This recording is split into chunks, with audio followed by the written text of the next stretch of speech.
Ladies and gentlemen, it's never too late to get the life that you want. Now, have you ever been stuck in a job?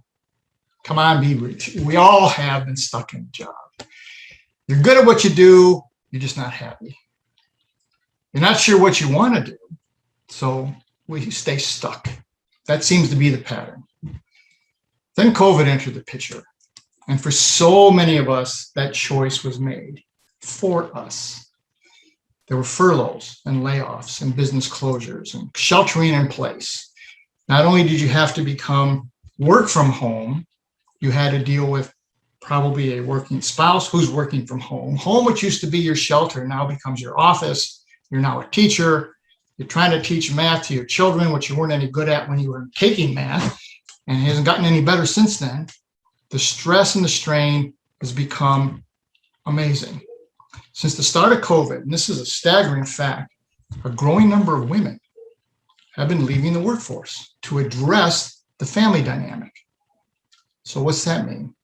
That means you now have a gap in your employment. Your old job may not be coming back, ever. My name's Frank Zaccari, and this is Life Altering Events. If you find yourself stuck, or if you're looking for the next chapter in your life, then Yvonne Jones, my guest, is someone you need to know. So let me tell you something about her.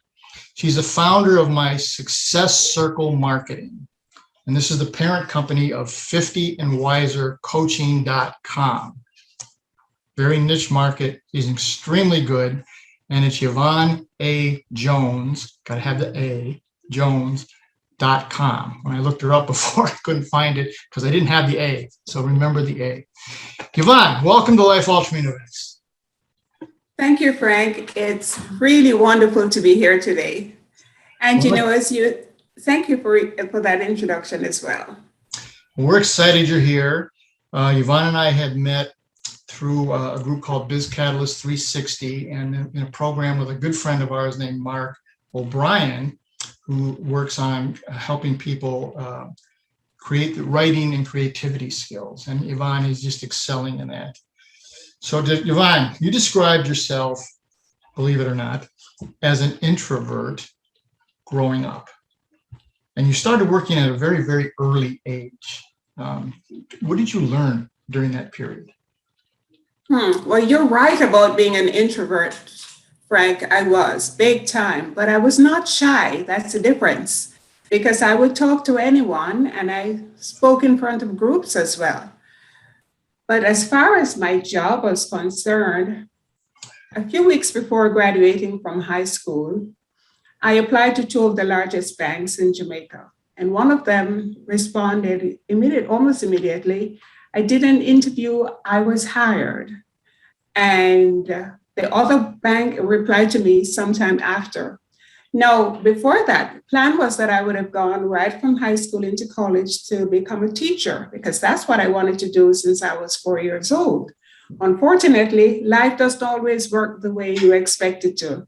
My father, who had been in the banana industry in Jamaica before I was born, that industry was kind of ripped out of Jamaica because they were the largest supplier of bananas to the United Kingdom. And then for some reason, that was stopped. So he was the sole breadwinner. So now here it was. I'm graduating from high school, and instead of going into college, I'm going into the workforce, which frankly, I didn't mind at all.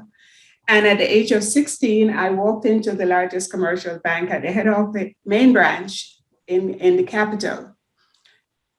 Now, because I was an introvert, the jobs that I had to do as a stenographer, as a typist, I loved that. I was good at that.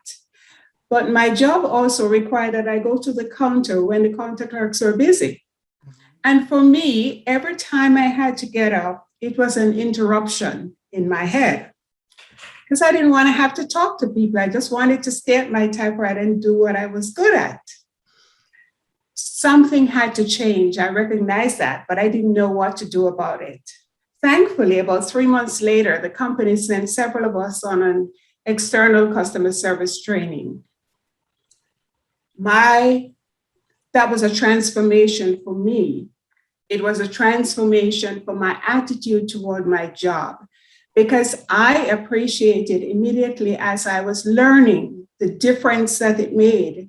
I appreciated that making people feel special, making them feel as if they're valued, the difference that it would make for them. And I couldn't wait to get back to work to apply that. And yes, it works, because when you greet someone with a genuine smile, you ask, "How may I help you?" and you show that you really care. It's amazing how you can see almost a transformation in them, where they stand taller, they feel valued, they feel noticed. And so for me, I stopped focusing on myself and I was now focusing on the customer. So I like to say, Frank, that at 16, I fell in love with customer service. That's amazing, particularly now, as we see, customer service is something that is lacking in a number of places. And as you said, it doesn't take a great deal to be successful. Wow. So you worked in the bank. I believe you also worked for Nestle in Japan, in Jamaica. Yes, I did. But also I want to add that perhaps my attitude and whatever it was that, remember, I started working at 16. At 18, I was promoted to manager secretary in a smaller branch, not the main branch, but in the smaller branch. But that was a lot of responsibility as well.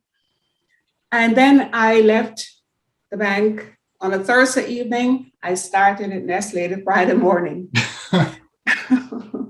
And over the years, I would spend the next 16 years there until I migrated to the United States. But over the years, everything that I learned in customer service served me well, so that as I got promotions over the years, to the point where I worked in my very favorite position, and that was in HR, because I had gone to the Jamaican Institute of Management and did a human resource training with a focus on human resources certification with a focus on training and development. And all of that together served me well in working with internal and external customers. The internal customers would be employees at different levels, over 300 of them. And external customers would be like the vendors that I had to deal with in my role in human resources.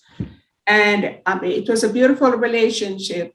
I still remember after these many years, these grown men, I was in my 20s, maybe like just touched 30 at the time. And these grown men who could be my father, they would come into my office and they would share very confidential things with me. And I'm in my head, I'm saying, why are they telling me all these things? It has nothing to do with human resources. But I never forget one man, he stood at the door and maybe he saw something on my face. I don't know, even though I smiled and I talked. And he just looked at me and said, "Mrs. Jones, thank you. I just love coming in here and talking with you." And, I have not forgotten that, because it has always been my belief to make people feel special, make them feel valued. It's as simple as that. In fact, Mary Kay Ash, the founder of the company, Mary Kay Corporation, she had this training for her consultants, and it's recorded anywhere you can find it, where she said, imagine that every woman wears an invisible sign around their neck that says, "Make me feel special." So we can, whether we want to imagine it on their forehead or on their neck, but people just want to they want to feel special. And if you can make them feel that way genuinely, it helps to remove a lot of barriers. Exactly. I've heard you say, I see you, I hear you, and you matter. And that's powerful. That's very powerful. So you have this great job in Jamaica, you're doing well, learned from the bank at early age, power place at Nestle, and then you leave and you come to the United States and you go to Florida. What happened there? happily, it was not much of a culture shock because I had been visiting the United States for many years. So migrating here was not really a culture shock, but it still took a lot of adjustment because now I was coming with my 3 daughters to join my husband. Mm-hmm. I didn't expect to find a job quickly, but I can't remember whether it was in a newspaper where I saw an ad and I called the company, they invited me for an interview. And I was hired on the spot as the president's executive assistant. 2 years later, though, I was de-jobbed as the company, which had an A+ rating, allowed 2 of this was a floor covering business. They didn't deal with the walk-in customer. Their customers were builders, developers. Right. And so they were an A+ company, and they allowed 2 developers to owe them almost $500,000. And within weeks of each other, those 2 companies filed Chapter 11 or Chapter 13, I don't remember which one. And of course, this meant that this affected them adversely. Would affect a huge company, but this was a relatively small company with just two locations. And so their business went down in terms of financial. And I knew that it was, things were pretty rocky and pretty shaky. And I knew that I was going to be losing my position because the president spoke with me. Mm-hmm. I told him I could see it, I knew. So here it was, I was at another point in my life. Should I find another job or should I start doing something for myself? Because from the age of 23, this is something that has always been going in my mind, being my own boss. Well, my girlfriend, who had worked actually with a competitive bank in Jamaica, she had migrated a year after I did to the United States, and she had started a cleaning company. And she just casually said to me, "Why don't you start a cleaning business?" I'm like, "No, I don't." The usual thing, putting up resistance. A lot of time, the resistance is you don't know what you don't know. And it's a reflection of your fear of going into something new. That's something new for you, something that you felt you would never. Anyway, I did. I did no word of mouth, no advertising. Everything I got was word of mouth referrals. The biggest problem I had, Frank, was that my perfectionist attitude got the better of me because people couldn't seem to do what I wanted, the standards that I wanted it. Right. And so I ended up doing a lot of it myself, which was very challenging. But I did, and it was a successful business until 1994, when one bright Saturday morning in February of 1994, I became deathly ill and entered the hospital emergency room where I would transfer to another hospital, and I would spend 21 days in the hospital, 7 of those in ICU. And from my hospital bed, I gave away all of my clients. Mm-hmm. I knew I would no longer have the stamina to do that. So anyway, over the years, went back to school, went back to, I wouldn't say corporate America, but I worked back to the office because these were it's small business according to the SBA. And eventually I finished up 4 years this was now a larger corporation. Loved my job, but here again, I had to make a change because we built our house in Port St. Lucie, and I was now moving to Port St. Lucie in 2005. Wow. So Frank, mm-hmm. Sorry. Go ahead. I was about to say, as I was reviewing this, I realized I was pivoting before pivoting became a thing. That's exactly what I was going to say. If you look up the word pivot in the dictionary, you see her picture. She has just been a master of picking up the pieces and moving and into something new and thriving when she moved into that. So now you're in Port St. Lucie. Okay. What did you do there? What was that pivot?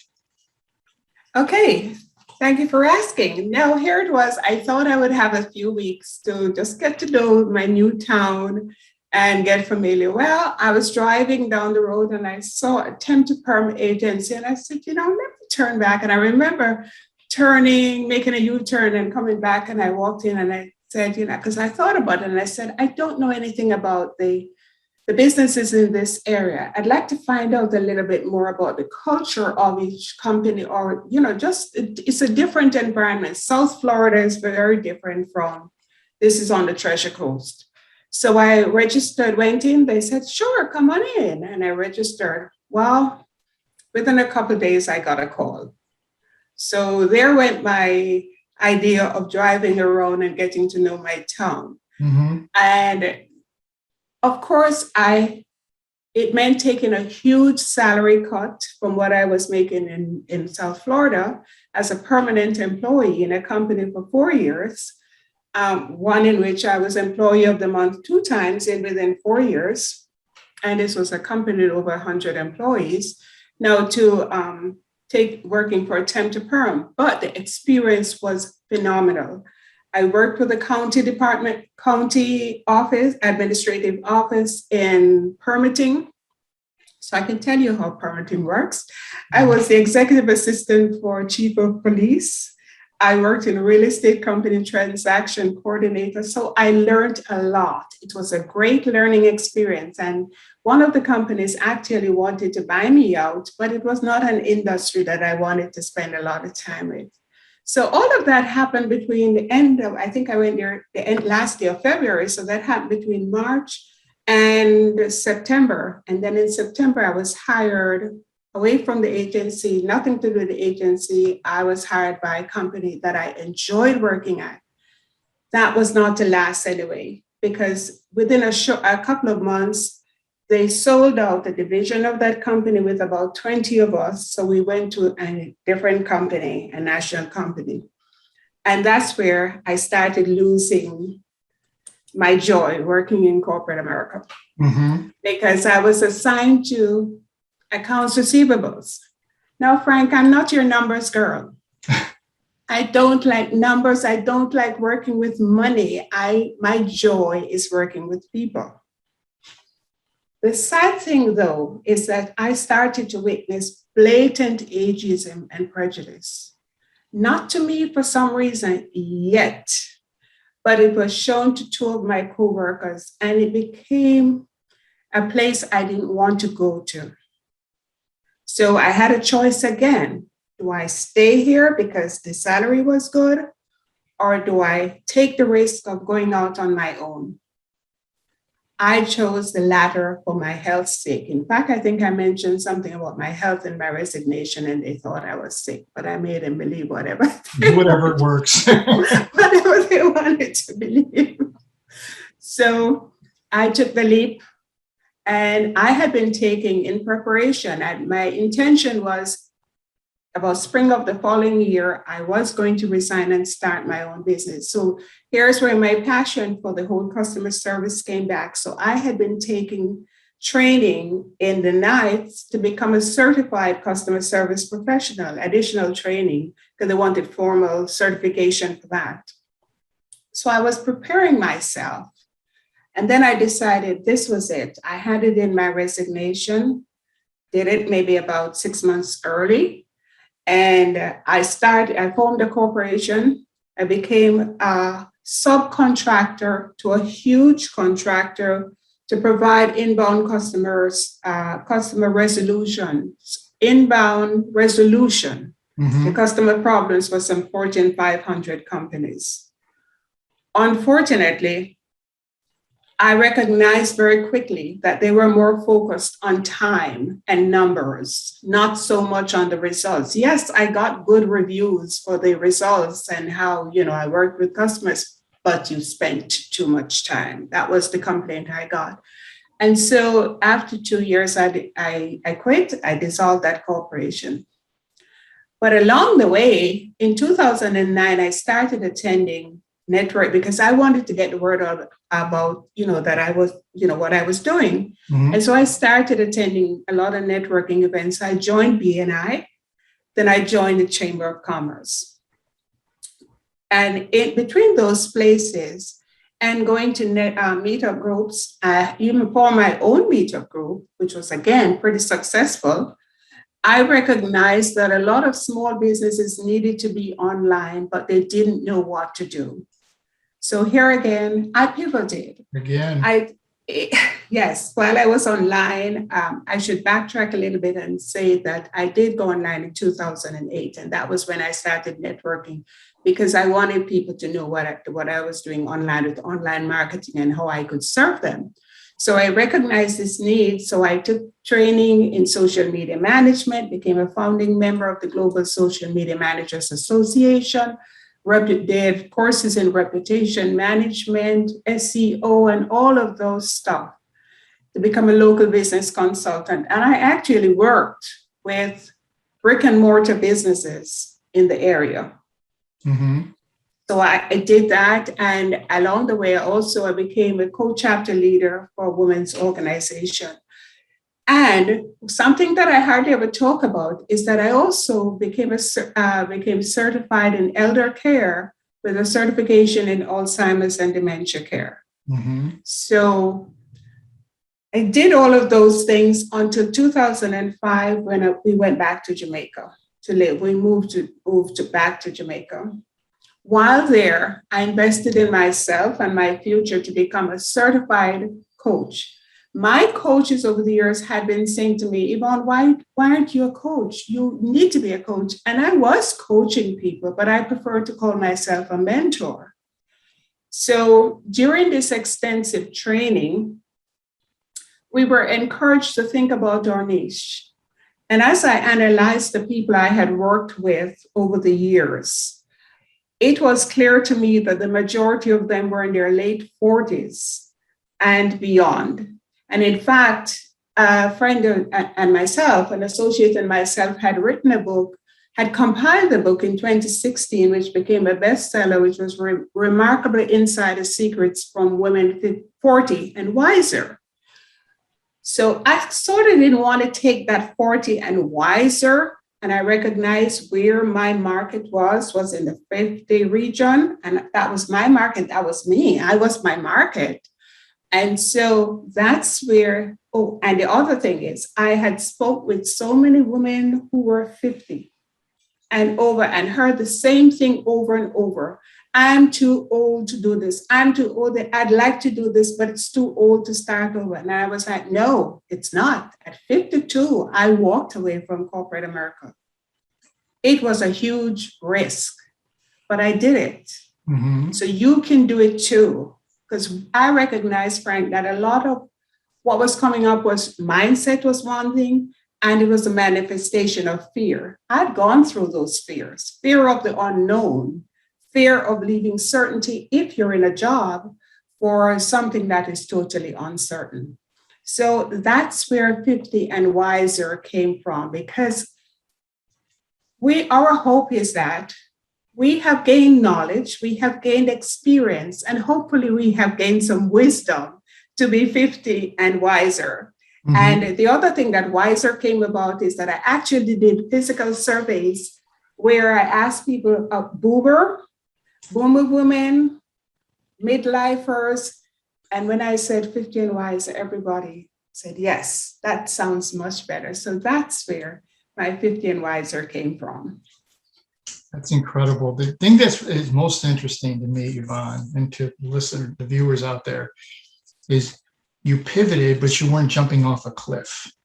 You educated yourself. You understood your strengths. You understood the culture that you were going to go into, and then you were able to match your skills and your passion with the opportunity. I talked to a number of people, and they want to, particularly businesses, who will say, "Oh, I'm going to go here. I know nothing about it, but I'm going to move my company in this direction."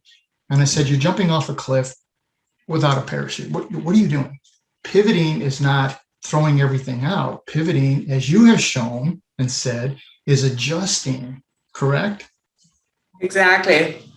Adjusting wisely based on knowledge, at least to some extent. You may not have all the knowledge, but you know what you're doing. It's a decision that you, as you said, you're not just jumping off. It's a decision that you have made based on something. For me, it was based on something. And even with the women that I work with, usually they have some kind of motivation. They may not know to do marketing. They may have a struggle with marketing. They may not know all the ins and outs of having an online business, or they may not know about how to actually coach, even though they have the ability. But if they have had some experience, whether it's in the working world or just life experiences, and they can take this and be guided by a mentor or a coach to, hone that into something that achieves their dream. But they must have a vision first of what they want to do. They can't be all over the place. It has to be something that you want to achieve, something specific. I love what you just said there. Is I talk to many women in business, and they'll look at a potential opportunity, and they'll say, well, there's 10 things you need to know, and I only know 7, so I'm not qualified. Where you look at a man who has 4 of the 10, and he says, I'll figure it out, right? And I think what you do for women is you don't have to know everything. You have to know people who know what you don't know and guide you. Exactly. And we're always going to be learning. We are always going to be learning. So there's always going to be something that we don't know. And what I also want to say, Frank, is that as just to what you just said there a moment ago, you don't have to know everything. You just have to be a couple of steps up on the ladder above the next person so you can pull them up. And if you can do that, pull them up to your level. And as you're pulling them up, you are learning more. So you're always a step or 2 ahead. Exactly. Now, you have done so much to elevate women. So when someone comes to you and if they're close to 50 and they say this, I want to start a business, but I don't know what do you say to them? One of the first things I ask, why do you want to start a business? Perfect. Why? And it cannot be to make more money. I mean, it can be, but that's not going to sustain you. And I'll tell them that. I'll share that with them. That with any kind of business, you're going to have challenges. You're going to be facing obstacles, and just making more money is not going to be enough. It has to be deeper than that. Is it that you want to start a fund for your children, your grandchildren, what it is? Sometimes it's like an onion. You have to keep peeling back until why? Until you come up with the real reason, because that is the reason that's going to get you all to bed in the mornings. That's going to be the reason that's going to hold you there. Your why is when you fall down, when something didn't work out the way you expected it was going to work, but you don't give up. You get up, you brush your knees off, maybe brush your elbows off too, and then keep going.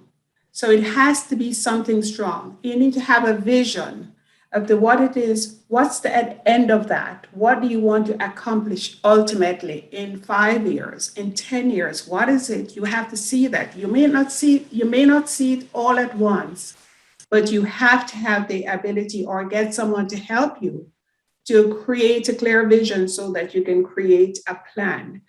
And Frank, we don't need a 20, 30, 40 page business plan, especially if you're not getting money from anybody else. But you do need a marketing plan so you know what it is you're going to offer. You just said something a moment ago. What problem can you solve right now? Because if you're just getting started, don't go out there and find out what problems people have that you can solve.